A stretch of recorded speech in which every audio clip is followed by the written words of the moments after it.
Sous les arbres, une prairie. Et plus ça va, plus les arbres sont simples.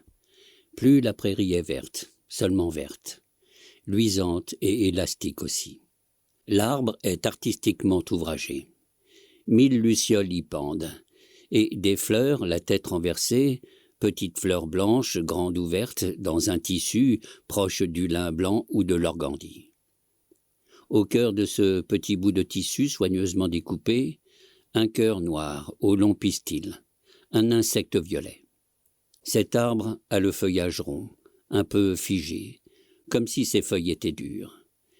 C'est pourquoi, avec tous ses lampions, lucioles, ses nœuds, fleurs, il paraît immobile, alors même que le vent passe entre ses fins branchages. Derrière est un lac où nagent des oiseaux. Devant est une forêt sombre et haute. Si l'on s'y aventure, c'en est fini du jour. On y trouvera les éléments perturbateurs, les cascades, l'autre pays. Qui voudrait s'y aventurer, et à quelle fin? Curiosité, goût du voyage? Allons donc. Nécessité d'entrer dans ces ténèbres, ces propres ténèbres. Pourquoi donc? Pour déboucher sur la lumière un beau jour. Attirance extrême pour les bêtes sauvages, soif de leurs cris, désir de leur piétinement, et ces deux yeux fixes qu'on voit briller derrière les sapins, n'est-ce pas quelque chose comme la vraie vie qui commence là? Ils étaient dans la prairie à pique-niquer, dans la meilleure tradition du jour d'été. La nuit tombait, il faisait froid, c'était délicieux. Plus d'effroi encore, et ce serait parfait. En raison d'un son et lumière organisé par la municipalité et destiné à rameuter le tourisme, l'arbre s'alluma comme un sapin de Noël, avec sa guirlandette qui court autour et fait des fleurs transparentes, rouges, jaunes, bleues.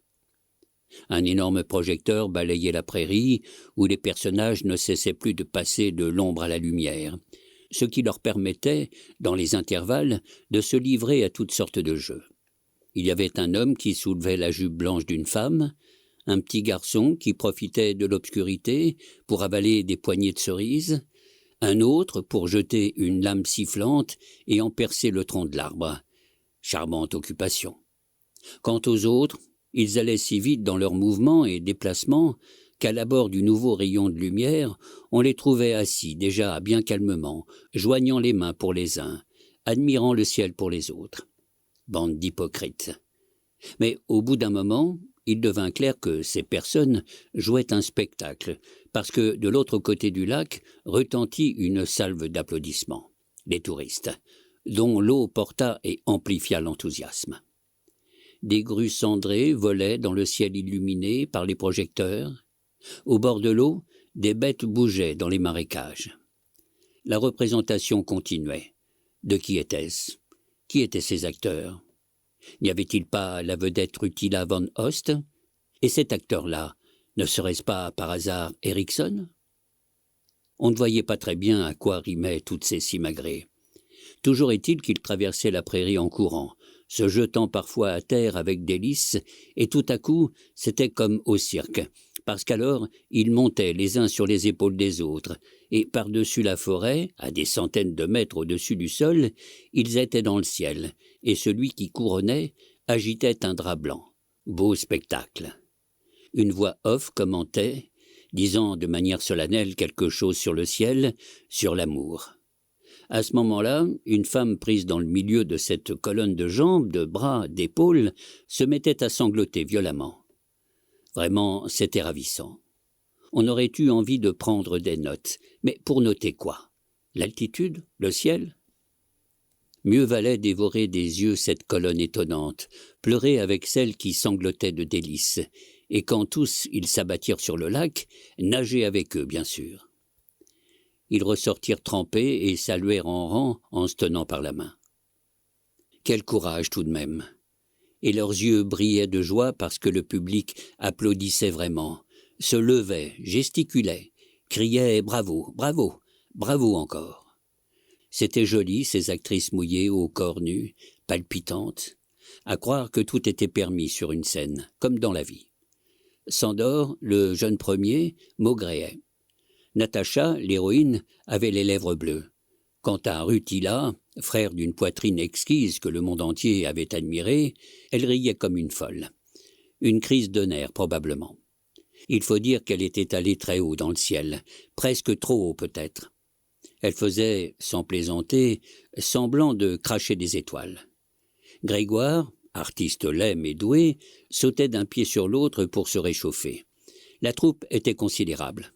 Il y en avait encore qui descendaient du ciel, alors que le public finissait presque d'applaudir. Puis il y en avait un, caché dans l'arbre rond, dont on comprit enfin que c'était lui qui jouait les fleurs et les lucioles. Ce tour de force fut ovationné comme il le méritait. À la montagne, ils ont joué à peu près la même comédie. C'était l'année dernière. Ils se tinrent dressés et la femme sanglota, tout comme au bord du lac. Mais ils formèrent en plus de nombreuses figures, et à chaque fois, le public devait deviner de laquelle il s'agissait. Par exemple, ils se tenaient à tel et tel endroit de la colline, de face ou se tournant le dos, immobiles ou tournant sur eux-mêmes, en quinconce, en diagonale, en fleurs de lotus, et le public, croyant deviner, criait « L'amour !» Non, ce n'était pas l'amour. Les acteurs faisaient de la tête un signe négatif. Chacun réfléchissait, on se chuchotait des noms, des mots, puis les spectateurs à nouveau se dressaient. « Une fin heureuse », suggérait-il. Et ce n'était pas encore ça. C'est très agréable, les devinettes. Je me rappelle que lorsque chacun des acteurs se tenait recroquevillé, la tête contre le sol, cela figurait quelque chose de doux. Mais quoi ? Elle était célèbre dans le monde entier, cette troupe. C'est bien simple. Ils savaient tout faire. Des acrobaties, de la musique, danser, chanter, réciter des textes, former des pyramides, exécuter des figures, et comme on l'a vu, nager de nuit sous des projecteurs, dans un lac glacé, et ne pas en mourir. Parmi eux, une certaine Rebecca jonglait avec des balles. Elle ne rencontrait pas encore un franc succès, car elle était nouvelle dans la troupe et inconnue. Mais lorsqu'elle apparaissait, on avait pour elle une bienveillante sympathie. Ils faisaient leur petit tour du monde et partout on les admirait en raison de leur discipline qui, disait-on, était de fer. Pas un jour sans exercice, pas un jour sans recherche de liberté. Tel était leur programme, un assez joli programme. On n'était plus au temps du capitaine Fracasse lorsque les comédiens dormaient dans leur chariot. L'on était encore moins à celui de Don Quichotte lorsque les moulins paraissaient armés. Non, les choses étaient plus modernes et sans grâce. On descendait dans les hôtels, un tel couchait avec une telle, se concevaient quelques enfants dont on avortait, et quand on gagnait quelque argent, on s'achetait quelque chose de stupide, comme des chaussures très chères et immétables par temps de pluie, ou des produits destinés à raffermir la chair. Seule Rebecca fit un jour un achat charmant. Elle acheta une vache, mais la vache creva. Des couples se formaient dans la troupe, et au début, pour les arrivants, c'était évidemment ce qu'il y avait de plus excitant. Ils arrivaient se demandant « qui va j'aimer ?» et ils aimaient quelqu'un. Pour découvrir un an plus tard que c'était cet autre-là, invisible à première vue, qu'il fallait aimer. C'était tout de même leur grande affaire, car comment former une pyramide, comment feindre de toucher du doigt le ciel, comment former la figure de la mort ou du désespoir, si l'on n'est pas en train d'aimer férocement quelqu'un.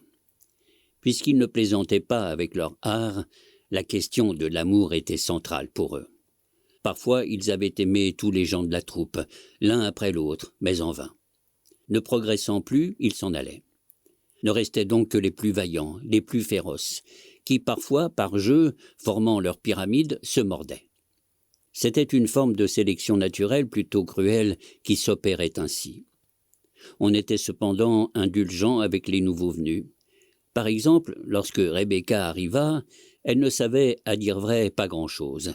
Elle était frêle et regardait d'un air sévère les hommes qui lui tournaient autour. Ils l'appelaient comme on fait avec un petit chat. « Minou, minou !» Elle les fixait, tandis que sur la pulpe luisante de ses yeux, on voyait se refléter la prairie, les arbres et le visage mi-interrogateur, mi-grivois des hommes. Dans les hôtels, c'était tout un cirque au moment de choisir les chambres. Personne ne voulait avouer ses préférences, mais on les devinait facilement, lorsque Grégoire, apprenant que Rebecca occupait la chambre 12, déclarait que son asthme l'empêchait de monter au 3e étage, à la chambre 38, et que ce serait beaucoup mieux pour lui d'occuper la chambre 10 ou la 11 peut-être. Quand ils se réunirent, Grégoire et Rebecca, tout le monde crut que ce serait un couple idéal, tant ils allaient bien ensemble. Le boiteux, bizarrement laid, mais jeune et doué, et la jeune fille, maigrelette, tendue comme une lame, dotée d'une exceptionnelle présence. Leur semblant d'amour ne dura pourtant que 4 jours, puis ils se détestèrent car ils avaient vu leur sexe nu. Enfin, ils se raccommodèrent, mais pour devenir seulement de bons camarades. Quand on ressemble à un couple de fiction, il y a peu de chance pour que cela dure. Comme si l'amour inventait à chaque fois une nouvelle forme. Comme si c'était cela l'amour, la création d'une figure encore inédite, malgré les millions et les millions de gens qui déjà se sont aimés et ont formé un couple. Sur la question de sa beauté, Rutila réunissait tous les suffrages. Que lui manquait-il? La gorge provocante, les cils, le léger embonpoint soyeux, les tenues vestimentaires, le poids des cheveux, tout y était. Elle terrifiait un peu son monde, car, pareille à une dompteuse, elle flagellait les uns et rendait fous d'elle les autres, seulement à cause de sa manière d'entrer dans une pièce, seulement à cause de sa manière de respirer à fond lorsque l'énervement l'envahissait. Avant de s'éprendre momentanément de Rebecca, c'était de Rutila que Grégoire s'était épris. Quand il formait la pyramide et que les pieds de Grégoire reposaient sur les épaules blanches et dodues de Rutila, il entrait aussitôt en érection et cherchait pourtant à se faire léger. Léger. Lorsque c'était l'inverse et que Rutila refermait les tendres doigts de ses pieds sur les épaules un peu cabossées de Grégoire, il ne pouvait s'empêcher de relever la tête pour la considérer du dessous, et alors la pyramide s'écroulait. La troupe avait eu ses bonnes et ses mauvaises heures. Il y eut toute une période pendant laquelle personne ne les demanda. Ils collaient des affiches, annonçaient des représentations, se mettaient bien avec des journalistes afin de pouvoir passer à la radio et parler de leur œuvre, mais tout échouait, faute de chance. Lorsqu'ils arrivaient sur le terrain, en général un stade mis à leur disposition par une ville, il n'y avait dans les tribunes qu'une bande d'enfants oisifs. Alors ils ne jouaient pas. Ils ne pouvaient pas jouer pour si peu de public. Ils s'en retournaient à l'hôtel et passaient leur soirée à manger des glaces en regardant sur la vitre noire de la salle de restaurant descendre lentement d'épaisses gouttes de pluie. Mais bientôt, leur oisiveté leur pesait. S'exercer? Oui, les premiers jours.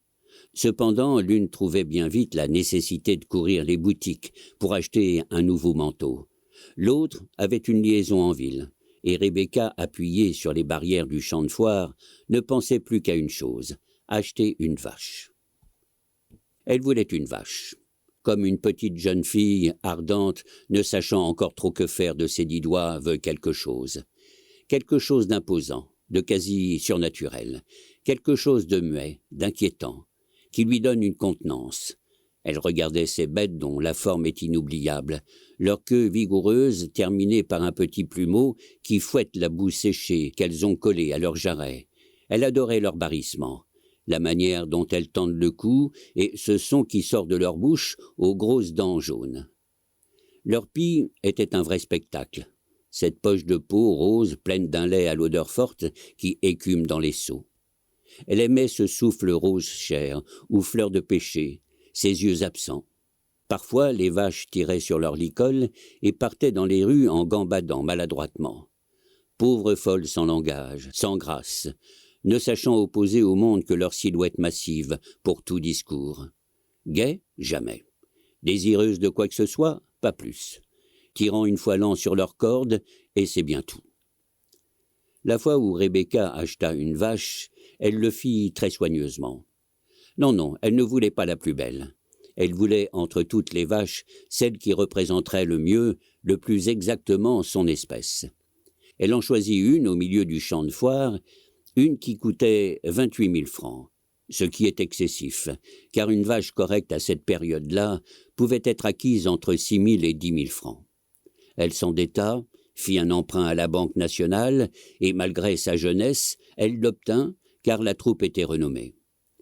Pendant 5 ans, elle aurait à rembourser 2 000 francs par mois, mais en revendant la vache, à l'issue de ces 5 années de privation et d'efforts, peut-être pourrait-elle acheter 3 vaches, puis un troupeau, puis une ferme plus un pré. Elle ne voulait pas toutes ces choses pour le moment, mais l'employé de banque la persuada qu'avec l'âge changent les désirs. Qui veut une vache à 15 ans voudra un troupeau à 20 ans, et tout ce qui s'ensuit. Elle voulait une vache avec ses taches rousses, pareilles à des continents, s'asseoir sur une pierre pendant que la vache rumine, considérer ses dessins et apprendre ainsi par cœur sa géographie. Elle l'emmena dans une prairie où s'agitaient 1000 fleurs, et avec l'épisode de la pyramide du début, c'est la 2e photographie, la 2e image de l'histoire. Quand la saison était mauvaise, à force de rester dans les hôtels, ils y pourrissaient doucement.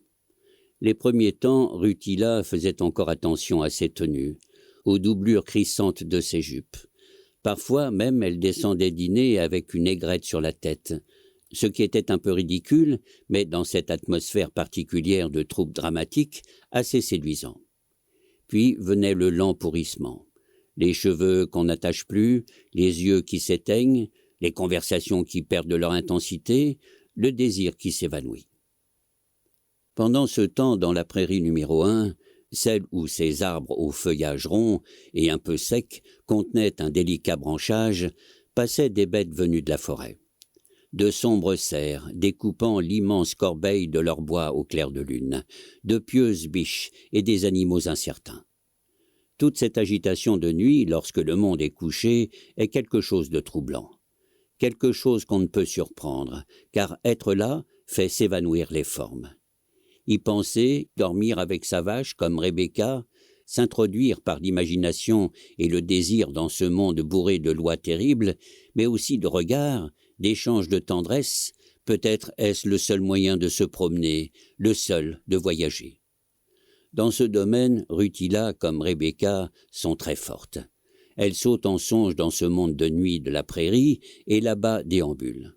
On voit passer Rutila dans sa robe corail, les ongles peints couleur cerise, et Rebecca qui parfois se penche pour cueillir des coucous jaunes pâles.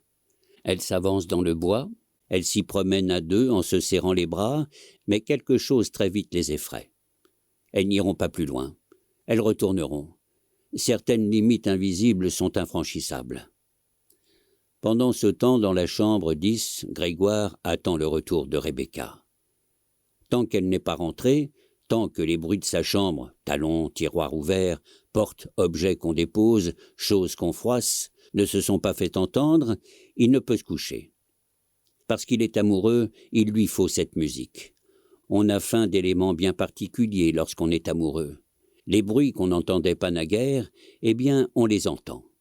On écoute une autre face du monde, celle où chaque signe a enfin son sens. Quand Rebecca revient, Grégoire s'allonge sur son lit, les bras repliés derrière sa tête. Il écoute. Elle a lancé sa chaussure et fait dégringoler son sac sur le fauteuil.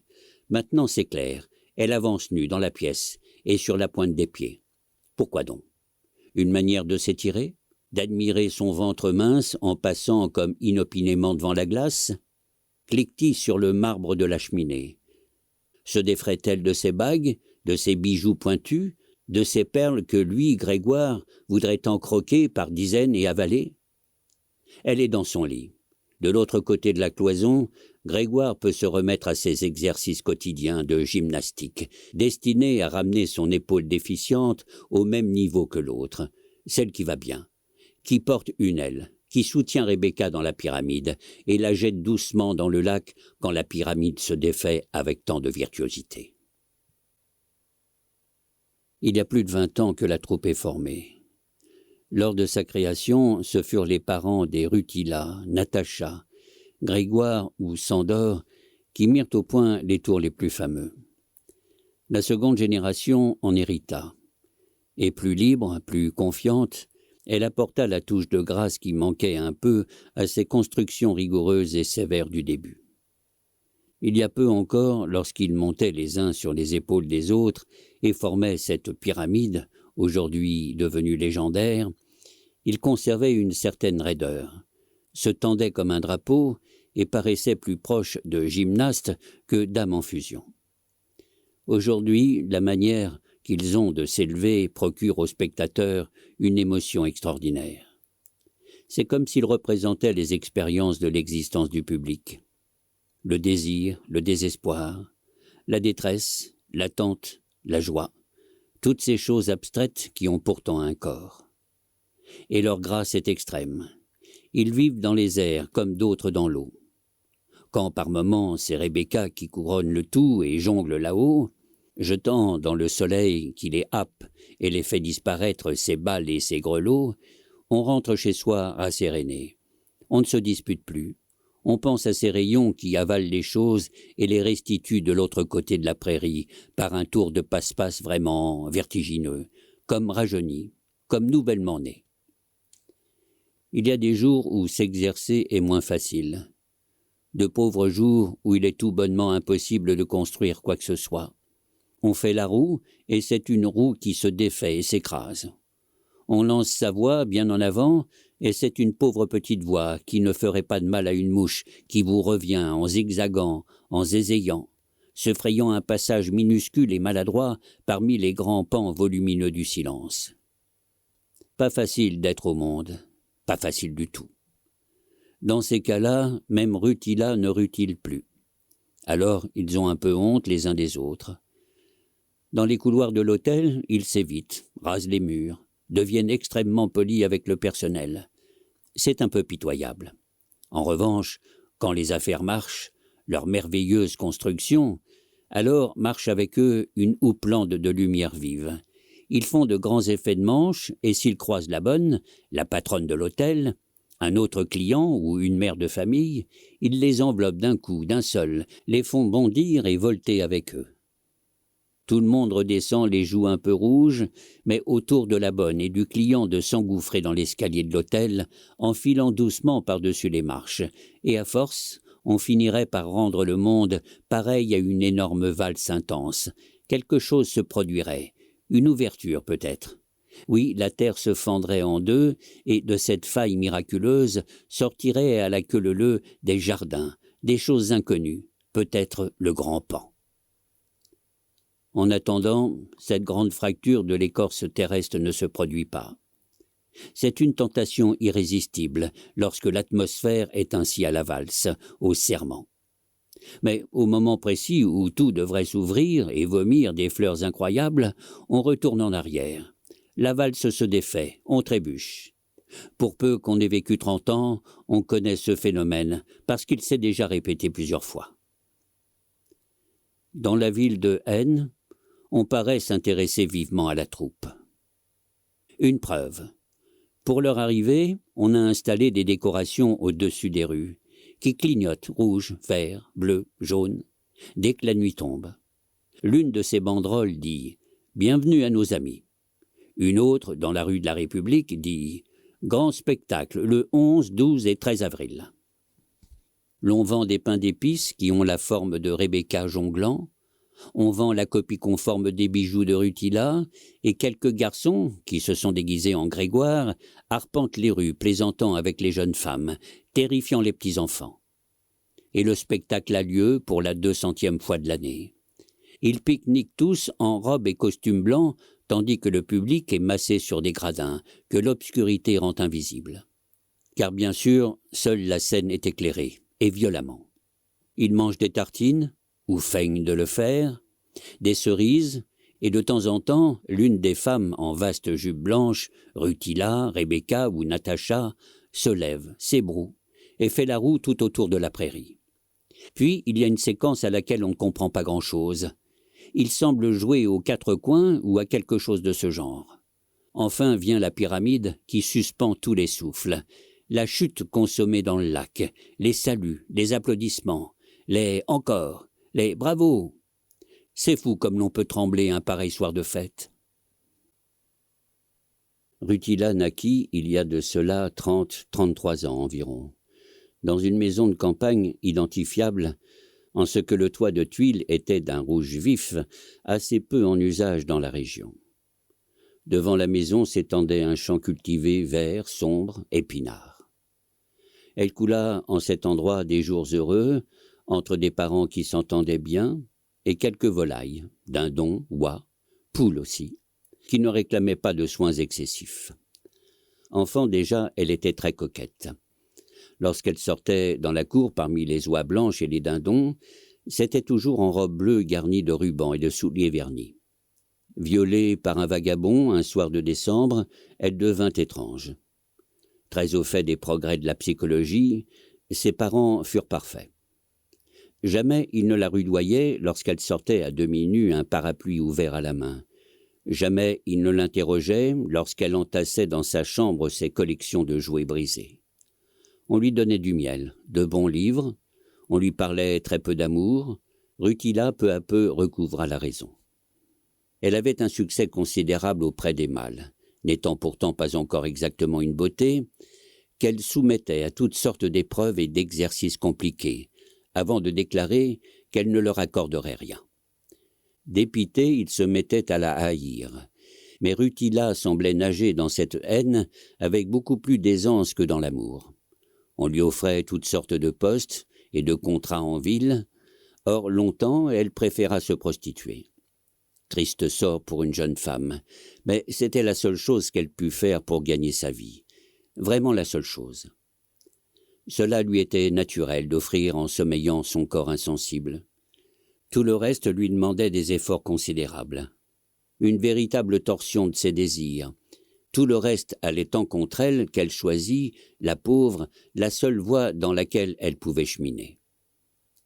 Des centaines d'hommes entrèrent en elle un moment, le boucher, l'instituteur, un agent immobilier, un cadre supérieur, 5 médecins, 18 comptables, une bonne demi-douzaine de jeunes gens, des militaires naturellement, un voyageur intéressant, 2 maîtres de conférences ensemble, et nombre d'autres à qui elle ne demanda même plus quelle était leur profession.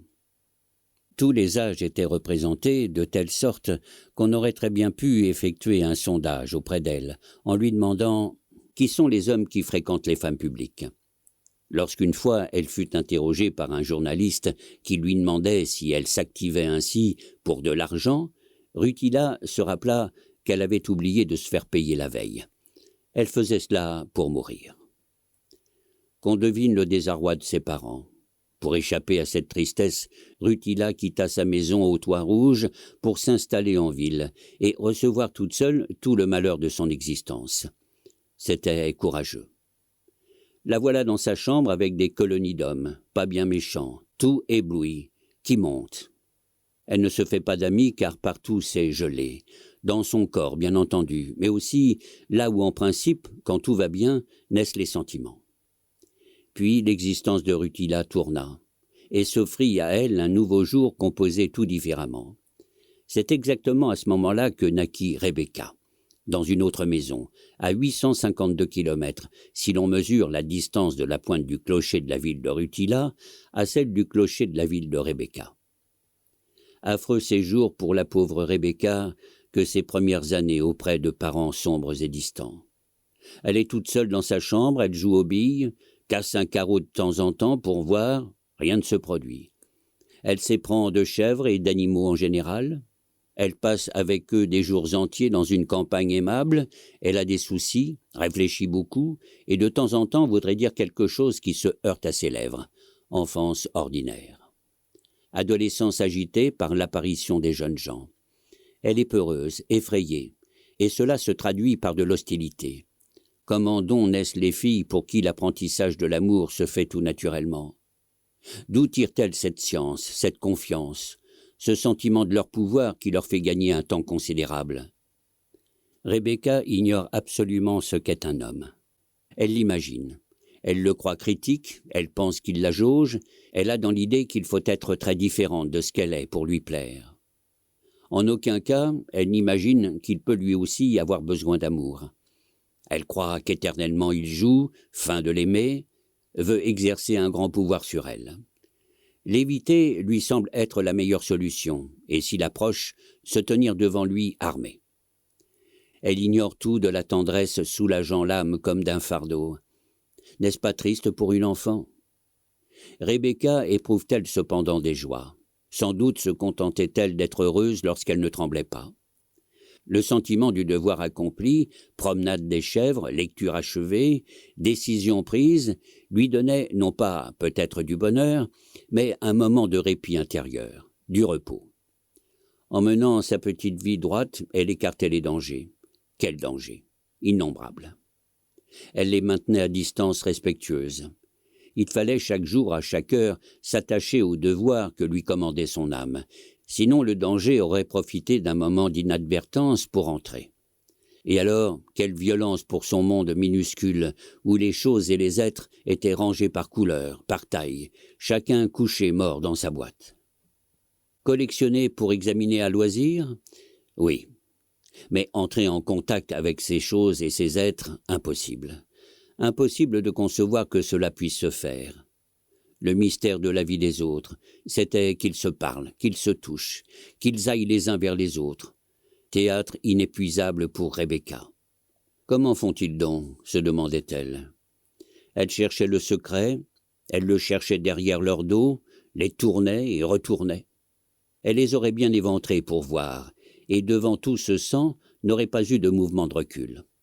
Non, fouiller le sang, fouiller le cœur, examiner les organes, les déchirer pour voir comment ils réagissent, les lécher pour voir quel goût ils ont, et trouver, grâce à cette observation tantôt systématique, tantôt débridée, affamée, ce qui fait que les êtres vont naturellement les uns vers les autres. Voici une scène où l'on voit Rebecca et Rutila partager une chambre lors d'une tournée en province. Ils sont tous descendus à l'hôtel appelé Hôtel du Cheval Blanc, non loin du centre-ville. Rutila peint ses ongles, ses collants en voile fin sèchent sur un fil. Ses lourds cheveux noirs aux boucles luisantes paraissent très doux sous la lampe. Son léger embonpoint ne paraît pas l'embarrasser, car elle est à moitié nue et nullement préoccupée de se voir détaillée par Rebecca. Rebecca, assise sur le lit opposé, vêtue de pied en cap, cherche une occupation. Lire, sortir, prendre un bain.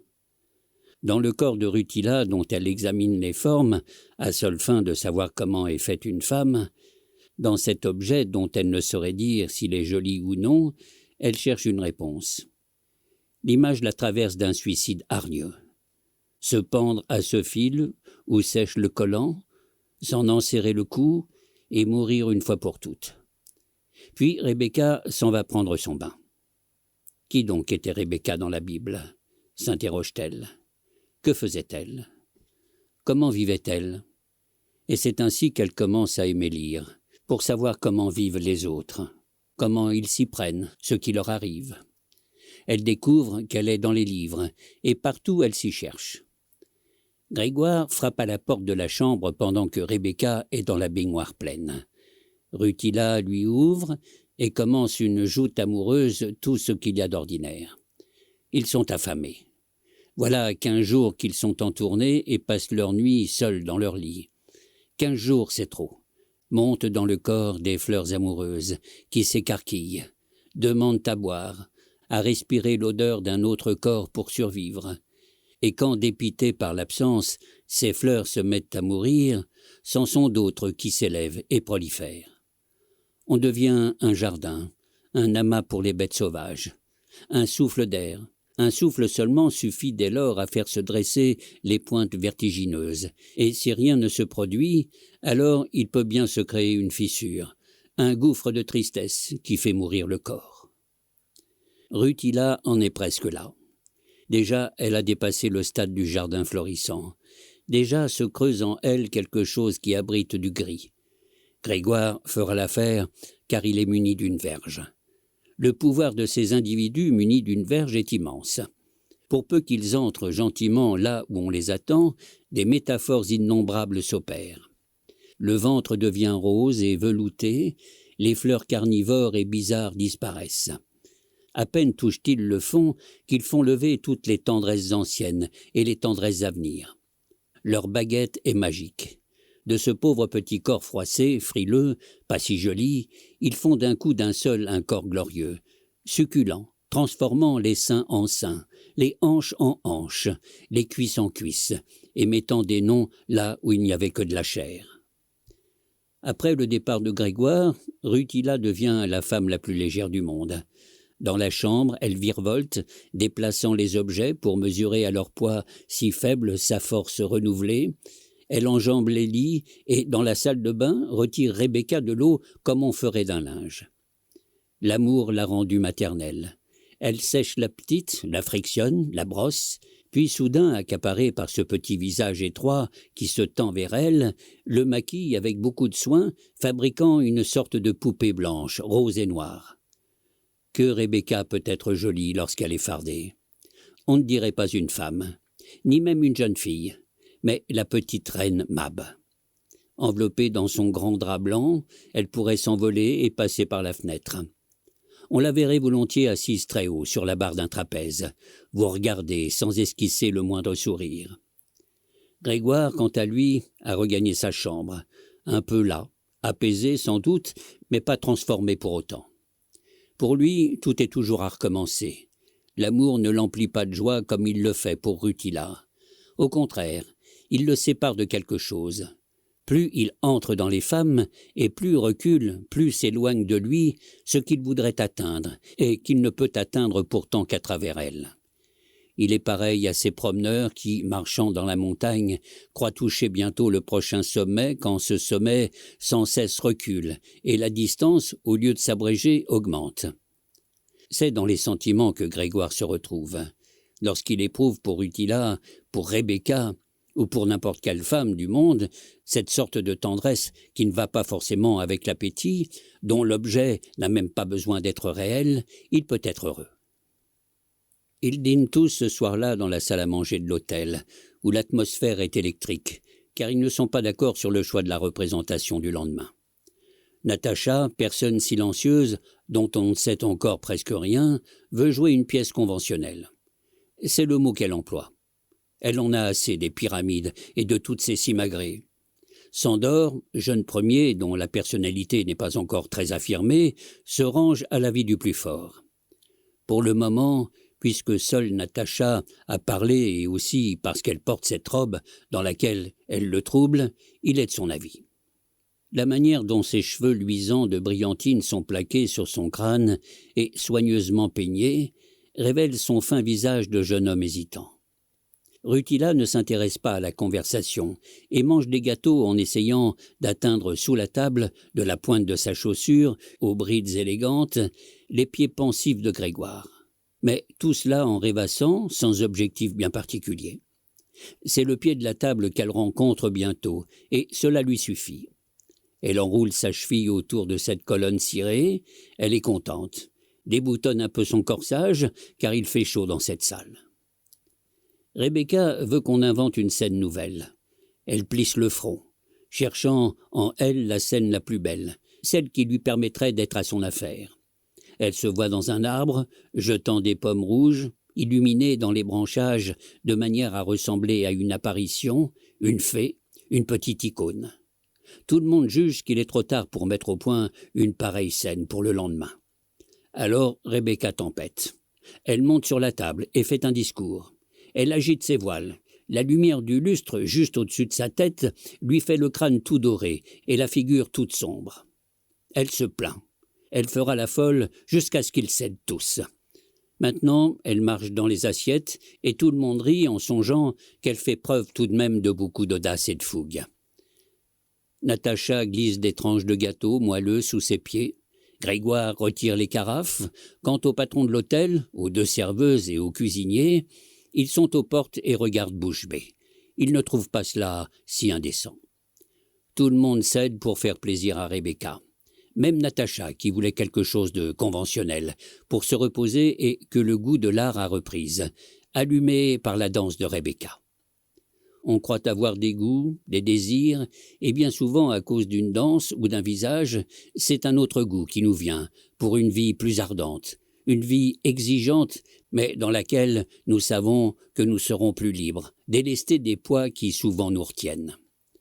Maintenant que Natacha est conquise, c'est au tour de chacun de l'être.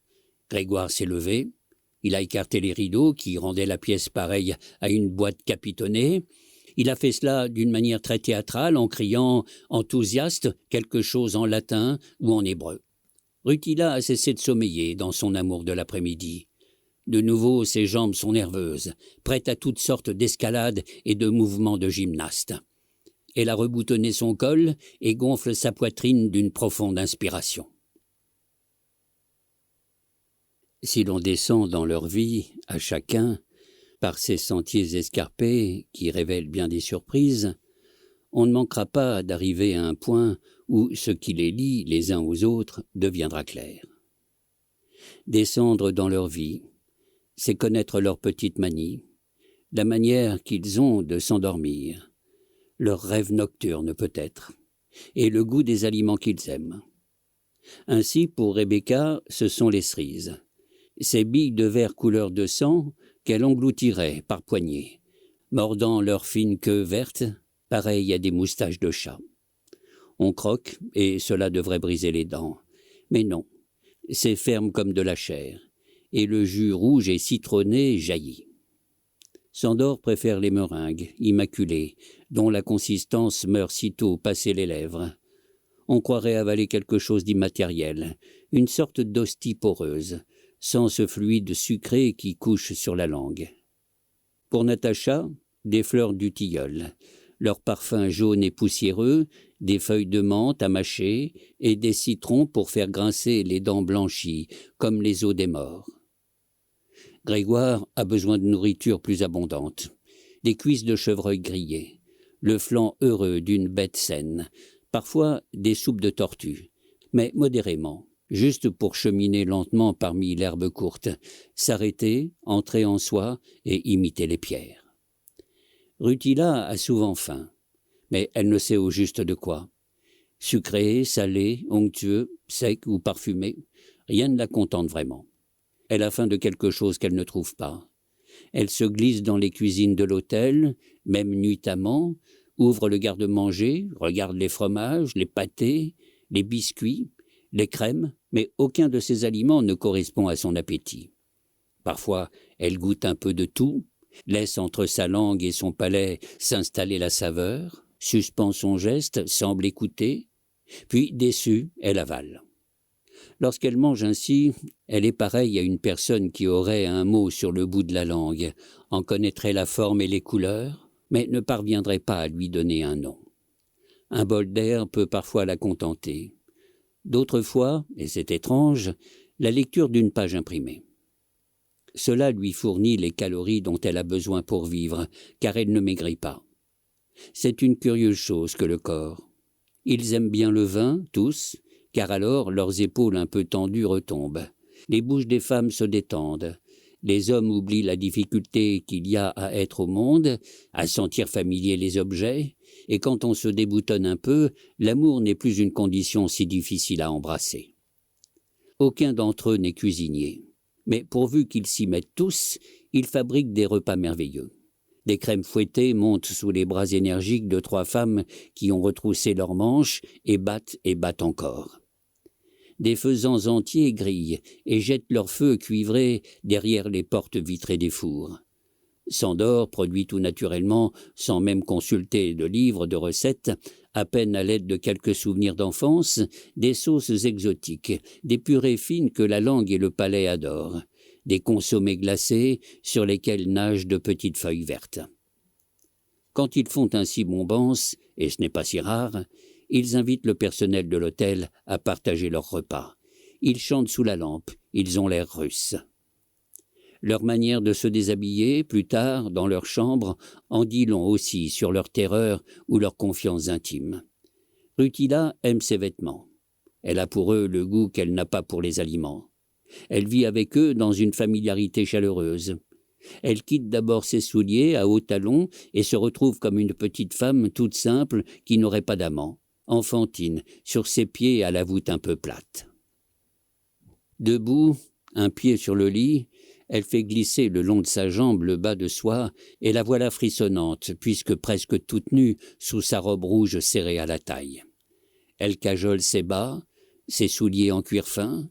Avec sa robe soulevée au-dessus de son crâne, s'envole l'odeur de sa chair pareille à du pain frais.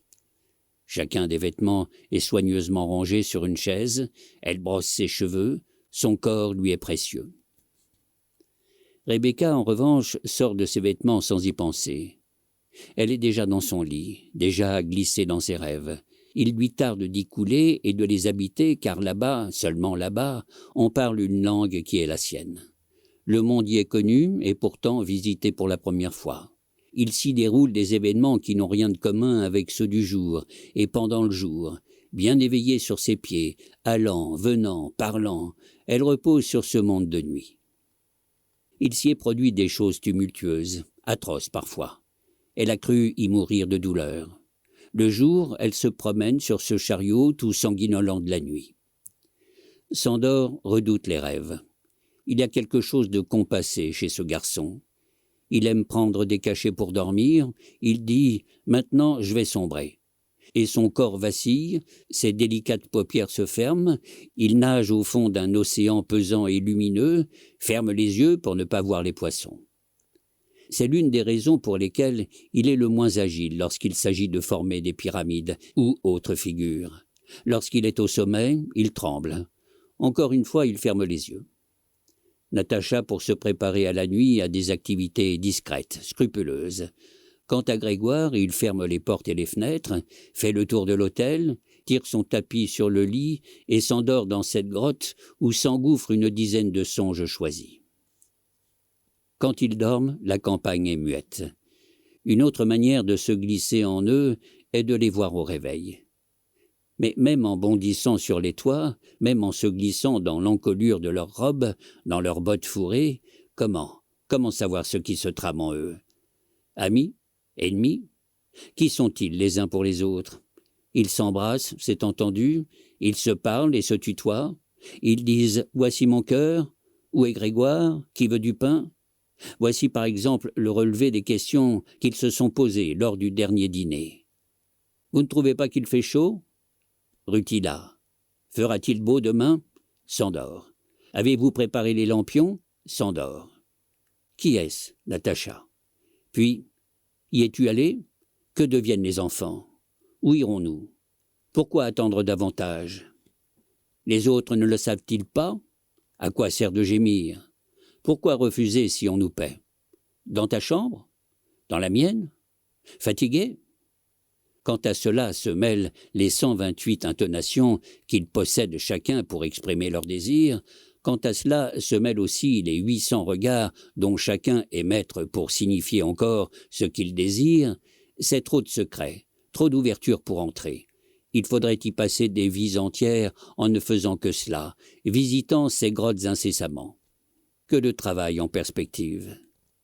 Heureusement qu'ils se lèvent parfois, quittent la table, ont des activités diverses, des aventures, des déplacements, des accouplements et des emplettes à faire. On peut alors les suivre en ville et, à défaut, décrire les maisons, les boutiques, s'attarder un moment sur les étalages où il n'y a pourtant que du vide, régler pour eux la circulation et, au besoin, leur procurer des accidents. Les vitrines, en cette veille de Noël, étaient merveilleuses. Dorées et cristallines, celles des grands magasins, où des mannequins, l'air de danser, exposaient de longues jupes plissées et de petites vestes fourrées. Au-dessus des grandes rues, des banderoles et l'air glacial du soir. Des étoiles. Des étoiles. Des étoiles pour quel chemin? Pour celui de la gare, où des accordéonistes chantaient Noël sur le quai. Bizarre de s'embarquer dans toute cette joie. C'est comme si l'on vous fêtait vous-même. Avoir du succès, une de ces renommées élégantes qui font qu'une fanfare vient saluer votre départ, votre caprice de partir, doit être une chose bien agréable. On salue discrètement, on est emmitouflé, on ressemble à une photo, et dans le train voilà que les contrôleurs viennent danser devant vous un petit ballet. Oui, madame, je vous en prie, madame. Rutila s'est embarquée avec un ami. Elle va voir du pays, et nous aussi. Tant mieux. Ils partent pour la Suisse, où, dans les souvenirs de Rutila, des daims bondissent de chaque côté du chemin de fer, à moins que ce ne soient des bouquetins. Un peu de neige, un peu de feu. C'était joli les temps, mais pour les jours où l'on est gai, où la sève monte en vous, à une vitesse décuplée, il faut de la neige et des sommets, un ciel coupant d'azur, des rochers, des cascades, une énorme avalanche et des glaciers qui se mettent à tournoyer, faisant se succéder les airs, cependant qu'emportés vous naviguez là-dessus, fouettés, roulés, octant de joie, des zèbres bondissant au-dessus de votre corps. C'est à peine si vous savez encore où sont vos mains, à qui est cette cuisse, quel est donc ce visage. Rutila porte un manteau rouge bordé de fourrure au col et aux poignets. Elle est rose et poudrée. Qui donc n'en voudrait pas? Le chef de gare est ébahi. Les contrôleurs sont aux petits soins. La grande horloge sur le quai marque 18h30. Puis, un instant plus tard, 18h31. Digne et précise.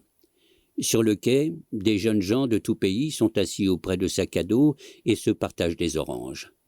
Rutila von Host note une jeune fille dans son journal. Et pour Sandor, qui s'embarque aussi pourtant, beaucoup moins de flonflon. Il aime moins l'amour. Voilà que Rutila et son amant approchent de la Suisse. Le train monte lentement parmi les herbages. Dans les bois, il y a des craquements, des branches brisées. Ce sont les petits animaux sauvages qui fuient. Le train à grande vitesse reprend bientôt son allure soutenue. Il file, c'est à peine si on a le temps de compter une seconde d'un poteau télégraphique à un autre. Il semble qu'ils s'engendrent l'un l'autre, chacun propulsé par le fût précédent. Puis les voilà au-dessus de la mer. En Suisse? Mais non, c'est un lac bordé de villas coûteuses et fermées. Quand de l'eau jaillit à la proue, on ne sait vraiment plus si l'on est en train ou en bateau. Ils ont trouvé un hôtel au bord du lac, adossé aux montagnes blanches. Comme c'est de ce côté que veut regarder Rutila, ils prennent une chambre avec vue. Le long des pentes, des nacelles descendent en glissant sur deux fils, pareilles à deux grosses gouttes d'eau. À l'intérieur s'agitent des formes de vieux messieurs, de grosses dames harnachées, et quand le téléphérique passe au-dessus de l'hôtel, on voit les bouches écarquillées des enfants qui crient pour se faire peur. Dans cet étourdissant concert de joie sportive, Rutila trouve le temps tout de même d'aimer son amant. Elle s'appuie à son bras, le regarde longuement de dessous ses cils, dont l'ombre fait un petit feston. Elle s'ennuie un peu, sauf dans la chambre quand le soir tombe. On dirait parfois que le jour ne sert qu'à attendre la nuit. Toute cette préparation au soleil, ce vent pour fouetter les sangs, ces repas pour donner de la vigueur, et les bruits, les voix, les odeurs pour vous griser un peu d'avance. Le soir tombe. On a visité des églises, des villas anciennes, traversé le lac et mangé des glaces. On a acheté des gants bleu pâle, 14 cartes postales, un verre à dents où s'inscrit en lettres d'or « Mon amour ». Aurait-on fait tout cela s'il n'y avait pas la nuit à venir? Il faut encore dîner dans le grand salon, et l'on a mis cette robe qui serre un peu. Ces chaussures effilées du bout qu'on porte pour la deuxième fois seulement, alors qu'à d'ordinaire on aime d'autres vêtements. On choisit des plats compliqués. Il a mis sa cravate. Non, mon amour, ce n'est pas nous dans notre chambre. Ce n'est pas nous qui nous aimons les cheveux en bataille et le visage tuméfié de trop de baisers. C'en sont d'autres qui sont là à dîner. Cette robe est idiote. Mes boucles d'oreilles aussi. Je veux ton sexe nu, ta langue fourchue, la lumière de ton œil. Ta main qui tutoie, nos salives et nos dents. On monte. L'escalier est une source de joie. C'est lui qui ouvre la porte, puis la porte se referme. Et c'est moi, mon amour. J'ai déchiré ma robe. J'ôte mes boucles d'oreilles, je suis pieds nus. Il y a de la braise dans mon ventre, et toi tu défais ta figure, s'avance ton sexe doux. C'était pour cela le jour, à cette seule fin. Les téléphériques croisent derrière notre fenêtre, jamais, jamais je n'ai brûlé autant. Natacha connaît-elle tant d'ardeur? Elle est un peu énigmatique, cette femme qui se coule discrètement dans les rues de la ville tard le soir. Où va-t-elle? Serrant quelque chose, marchant vite, elle passe sous les cordons enflammés des banderoles, traverse une petite place piquetée d'arbres et à nouveau s'engage dans une nouvelle rue. Ses pas sonnent presque sur le trottoir. Au feu, impatiente d'avoir à attendre, elle fait un pas, manque d'être renversée par une voiture qui roule rapidement. Se serait-elle égarée? Elle est maintenant immobile, à l'angle d'un carrefour, regarde les maisons, ne les reconnaît pas, avance un peu, s'arrête, s'étonne. Devant elle, une station-service. À gauche, une maison parfaitement inconnue, à la fenêtre de laquelle quelqu'un pourtant lui fait des signes. Elle ne voit rien, rebrousse chemin. Si elle n'avait pas tant l'habitude de ces égarements, bien sûr, elle pleurerait. Le coquelicot qu'elle porte à sa ceinture s'est fané. Ce qu'elle serrait dans ses bras lui échappe. Elle remonte la rue rapidement. Comment est-elle venue? Maintenant, les boutiques sont fermées, il fait très noir. Dans une vitrine, il y a des chaussons pour vieilles personnes, dans une autre, des disques et de maigres guirlandes. En contrebas, le fleuve est immense. Peut-être paraît-il d'autant plus large que la masse de l'eau n'y coule pas régulièrement. Le niveau est très bas. On voit toutes sortes d'îles, des chiens qui s'y promènent, la queue battante, des arbres secs et d'innombrables rigoles qui sculptent les sables. Ici, c'est le pont Jean XXIII. Là-bas, le pont aux Sbires. Et plus loin, massive, une prison, avec ses cages dans l'espace. Maintenant, c'est la rue Royale. Une rue que Natacha connaît bien. Le Café des Rois, Van Rib le chausseur, Nuit de rêve, la boutique de lingerie. Bientôt, il y aura l'hôtel du Cheval Blanc, bientôt la cour, bientôt la porte et puis la chambre, en haut de l'escalier. Bientôt la nuit et peut-être des fleurs qui s'écarquilleront sur les murs. Pourquoi être sorti? C'est là que j'étais. Je reposais sur le lit attendant l'aurore. On voyait passer les nuages gris dans le ciel noir derrière la lucarne. C'était comme une série de tableaux qu'on vous aurait montrés, les faisant se succéder devant vos yeux. À vous de choisir, madame, ce ciel noir aux nuages ou bien cette flottille de nuages envahissant le ciel. Peut-être préférez-vous celui-ci où la lune apparaît. À moins que je vois ce que vous aimez, madame. Ce ciel noir tout entier? Les bruits de la nuit sont admirables, car ils n'ont pas de corps. Ce grattement, une souris? Le vent? Quelqu'un? Je suis Natacha, couchée dans mon ombre. J'attends l'aurore. Quelqu'un monte l'escalier, c'est certain. A-t-il une tête de faisan? Il entr'ouvrirait la porte et l'on verrait sa tête d'oiseau. Il passe sur le palier. On dirait bien qu'il a des plumes. Allons donc, ce n'est que ma peur. Quelque chose vient de frôler ma porte. Est-ce moi encore qui ne suis pas revenu et m'apprête à entrer? Allons donc, Natacha. Tu n'es pas aux quatre coins de la terre. Tu es dans ce lit, à une seule place, et sur le papier peint de ta chambre, il y a des iris et des nœuds de couleur. Là où était Rutila depuis son escapade, c'était la verte montagne. Des fleurs s'agitaient dans la houle des prés. Elle s'y promenait, y frottant sa jupe longue, y déchirant ses bas fins lorsque sa robe était courte. Lorsque ses talons pointus s'enfonçaient dans la terre et en ressortaient maculés, elle désirait redevenir pure et n'avoir jamais eu de bassesse. Comme c'était facile de vivre, songeait-elle. Pourquoi suis-je allé chercher si loin? Et quoi donc? Faut-il que nous fassions ce grand détour pour pouvoir vivre? Est-il si nécessaire pour qu'un jour le matin vous apparaisse vraiment? Pour qu'à la seule vue de la terre, on plie de contentement. Il est incroyable le trajet qu'on fait lorsqu'on est attentif à vivre. On a sous les yeux en naissant toutes les choses qu'il faudra aimer. On ne les aime pas, ou plutôt, on ne sait les nommer. Alors on va là où, cherchant des mots, cherchant des noms, on se sentira seul et écarté de tout. Puis, peu à peu, les noms entreront dans les choses, les feront exister, et alors comme elles apparaîtront. Oui, elles seront maintenant dans leur vraie lumière. Et il aura fallu tout ce détour, toute une vie, pour qu'elles puissent apparaître dans cette vraie lumière. Car si l'on n'a jamais rien quitté, bien sûr, on ne retrouve jamais rien.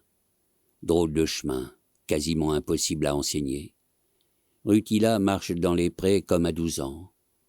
On étendait une couverture sous les arbres, on jouait au domino, on buvait de la grenadine et le soleil frappait. La couverture, le sirop rouge et les dominos se sont couchés dans la mémoire. 1000 autres événements les ont ensevelis, et voici que ce matin-là, ils surgissent.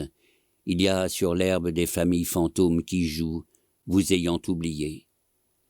Elle s'est assise sous un chêne. Un peu en contrebas, monte en hannant le petit train de montagne qui conduit au village. Des enfants agitent la main par les fenêtres.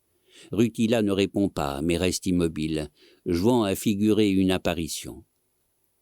Le train est passé, reste maintenant le grand vent qui balaie les montagnes, couche l'herbe des champs, agite les branchages dont tombent des poussières brunes et végétales. Elle reste sous cet arbre, poudrée d'un peu de feuilles dans son manteau rouge fermement ceinturé. Ce sont d'autres épaules qu'elle a, d'autres jambes, un autre sexe. Ce ne sont pas du tout ceux de la ville auxquels elle est habituée. Il y a du vin dans sa gorge, un vin clair pareil à du rubis. Ses ongles et ses oreilles sont comme des coquillages, et ses cheveux qui paraissent si mal coiffés en bas, ici, en haut, sur le plateau de la colline, forment autour de son crâne un chapeau de fourrure. Plus le jour passe et plus Rutila, seule sur les alpages, sent se développer en elle la personne qu'elle voudrait être.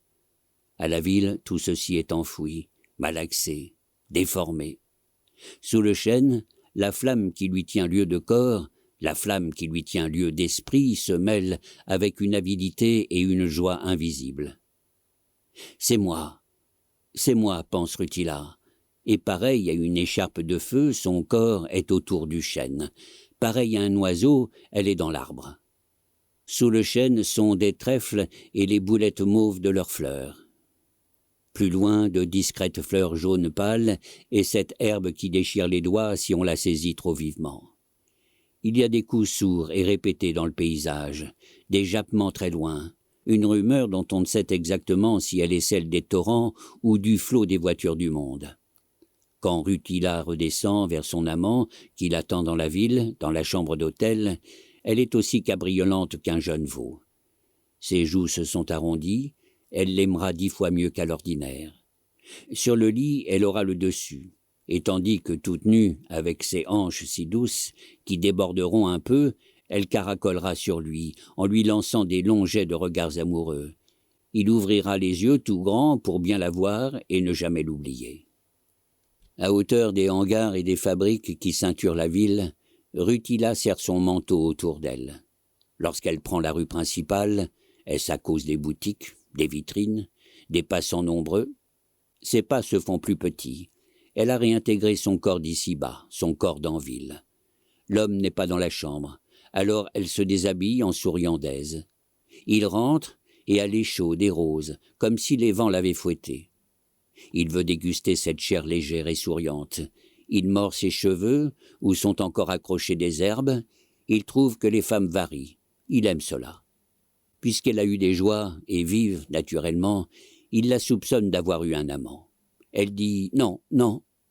Elle agite sa tête bouclée, elle est si pleine de parfums qu'il en est étourdi. Ce soir-là, ils ne dînent pas. Ils font l'amour 3 heures d'affilée. Quand ils regardent par la fenêtre, c'est la nuit. Et de lentes lumières passent sur le lac. Elle a gagné 20 ans ce soir. Puis ils s'endorment. Seule la femme de chambre, entrée par mégarde, les contemple dormir.